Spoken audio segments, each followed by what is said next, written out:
Whitewater State Park in southeast Minnesota features dramatic topography with steep blufflands that early settlers nicknamed goat prairies, because the only livestock that could climb the rugged cliffs were goats. So it made sense to bring them in to help control invasive shrubs on the park's bluff prairies.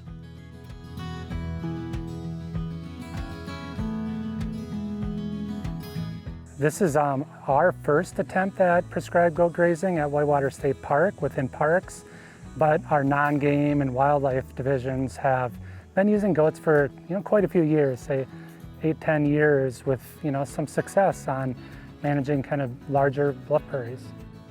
This site has been burned multiple times, say every 2 or 3 years for the last even 15-20 years. But the problem we had, the buckthorn was getting so thick in pockets that the fire was going out or going around it. We had a series of 3 wet years where we couldn't get good burn. Those things helped us decide, hey, we need to try something new, that we were not getting enough fire on the site. And that's really what drove us to try the goat grazing. The whole site is about 20 acres, so 10 acres in each paddock. And there are 55 goats. The entire paddock system is set up with temporary, kind of a woven electric fence. We can adjust paddocks as we need to. If we need to make it a little smaller, a little larger, move them over to a patch of buckthorn. It's really easy to move that paddock fencing around to meet our management needs. There are signs that warn that it is electrified, just in case a visitor does wander up and see the fence. This site is remote, so there is no hiking trail to this site, but they're very visible from the campground and road.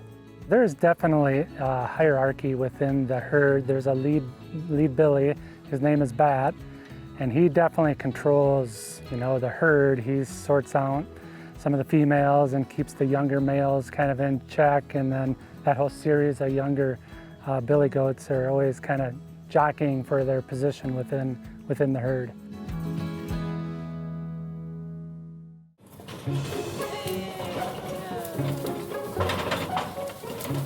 We brought them in right around the 1st of July, and our plan is to have them through mid-October. The focus is on buckthorn, honeysuckle, and other brushy, woody species that have been problematic on this site. These particular goats seem to really prefer the buckthorn, actually. They went around and they ate the ends, the new growth of the buckthorn first. And then after they kind of cleaned out the new fresh growth, they'd kind of make the rounds back around and eat a little bit further down the stem to the older vegetation. So it kind of took two rounds before they were, really making a pretty big impact of browsing. And they really didn't come down to the sumac at the bottom of the hill here until the buckthorn was mostly defoliated at the top of the hill. Now we're up on the main bluff prairie of this site, and if you look behind us, you can see how much woody vegetation there is. There's a lot of buckthorn. I see some honeysuckle, some sumac, and really the goats have done just an outstanding job of browsing this site. The goats have just really enjoyed browsing out here on the cliffs. So oftentimes in the evening and early morning, they're on these rock outcrops, standing right up on the rocks and on the edge of the cliff. So, that's a real treat for our visitors at the campground to watch them from right down below us. This project really started approximately 20 years ago. Back behind us here, this was not open like it is right now. It was really just filled in with red cedar, buckthorn, other trees. And historically it should have been more open like this. So we came in here with chainsaws and we really removed a lot of the cedar trees, other trees, shrubs, and opened it up and then started burning it.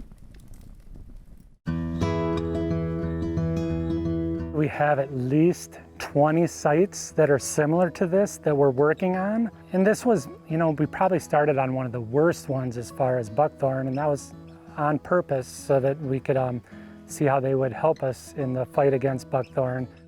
I think it's worth rotating goats through almost all of our sites, especially the ones that are having brush problems.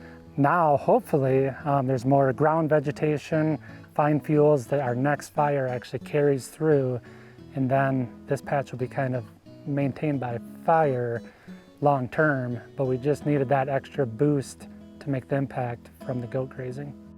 This project is funded with Parks and Trails Legacy funds, and we use those same funds to do prescribed fire, other invasives work, so this is just a perfect fit. Goat grazing the 20-acre site cost $7,500. By comparison, brush sawing the same area would cost $10,000 or more, and a prescribed burn about $2,000. But goats also free up a crew's time for other priority projects. For me now, going forward, this is going to be another tool in the toolbox, another treatment, in addition to fire and cutting that we can use for restoration practices.